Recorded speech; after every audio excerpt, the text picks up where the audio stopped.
If you spent any time learning about marketing best practices, then I'm sure you've heard about the importance of storytelling for your business. Stories are engaging, memorable, and help us create a connection with our customers and stakeholders. But what do you do if you're not a natural storyteller? How exactly do you tell stories for your business, and what stories should you be telling? If these questions are ones that you've pondered, you need to pick up a copy of Stories That Stick by Kindra Hall. She has the answers to these questions and so many more. Let's get started talking about the basics of writing a business story. So first and foremost, you need to tell an actual story with an arc. Hall describes this as the normal, the explosion, and the new normal. Normal is the experience your character is having in their day-to-day life. Then something happens, there's an impact, that's the explosion. And in the end, the character's life has changed and they found a new normal. A quick note, it's very important to include that new normal. A lot of companies tell the normal and then end their story with the explosion. For example, Katie loved physical outdoor activities, but her skin was so splotchy, she was embarrassed to be in any situation where her friends might see her without makeup. She turned down invitations to go swimming or anything where she might sweat because she didn't want people to see her skin. Then she used our product and her skin was so much smoother. So that's where a lot of companies would end the story, but that's just the explosion. You need the new normal also. Finish the story explaining how Katie's life got better because she improved her skin. Talk about how much she loves going swimming with her friends now, how she joined a hiking club because she feels comfortable sweating in front of people, or even goes to Zumba classes at the gym instead of doing them alone in her apartment. A big win for the client isn't smoother skin. It's having that better, more confident life. Don't forget to tell that last part of the story. Once you've laid out the arc for your story, you need to build it up with certain key aspects. The first one is an identifiable character. Your story needs to be about someone. The central character or characters shouldn't be your product or your business or some generic group of customers. It needs to be a distinguishable individual or individuals that your audience can relate to as human beings. No one has empathy for a business or a product. You need real people for your audience to connect with your story. You also need to put in specific details. For the audience to really sink into the story, they need specific details to set the scene. Be descriptive. Consider what are they seeing, hearing, smelling, tasting, or maybe even feeling. Even business stories need to spark the listener's imagination so they can put themselves in the character's shoe. Third, you need authentic emotion.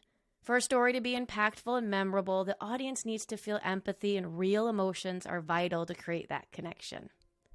Tell the audience what the character is feeling throughout the sections of the story arc. Fourth, you need some specific moment. This primarily relates to the explosion part of the story, and you need to have a very specific event. The explosion shouldn't be a year-long process or multiple months. It needs to be a moment in time that's relatable and imaginable. For example, if you want to talk about the effectiveness of implementing a new piece of software for data management, don't talk about the months it took to implement and how gradually you started to see improvements. Rather, describe the morning when you woke up and realized you had finally slept through the night because you weren't worried about your data anymore. That's a relatable individual moment. Now that you know how to tell a story for your business, you need to consider what types of stories are most effective to persuade stakeholders.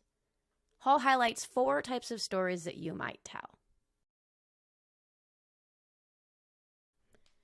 The value story is a story that features a customer experience with your product. The story's arc starts with a pain point in the customer's life. Then they use your product or service, which creates an impact. And you end with the improved quality of life your customer is experiencing thanks to your product's impact. The focus of the story is on the customer and their authentic journey, filled in with details and emotions from their lives. Avoid the temptation to explain the specifics of how your product works.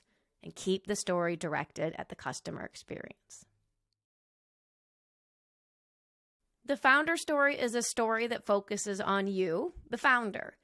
You are the identifiable character. You're the person the audience should empathize with. You might tell a story about the moment you decided to launch your business, the first sale you made, or a time when you overcame a huge obstacle.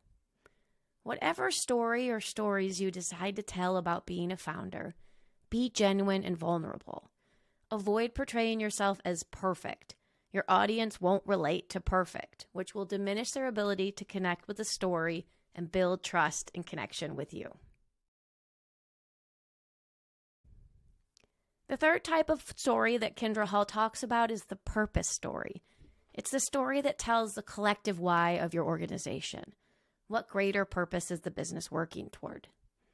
Hall identifies this type of story as useful only for rallying employees, but I think done well, it can be useful for customers too. Modern customers want to be a part of your why and involved in the greater impact your business is making. It can be very tempting to make your business as the main character of your purpose story, but avoid that temptation and give the story a human identifiable character. The character is often the founder of the company, but it might also be an employee who went above and beyond, or a customer who really embraced the company's mission. Whatever you do, remember that you have to have a human character for people to have empathy and connect with the character.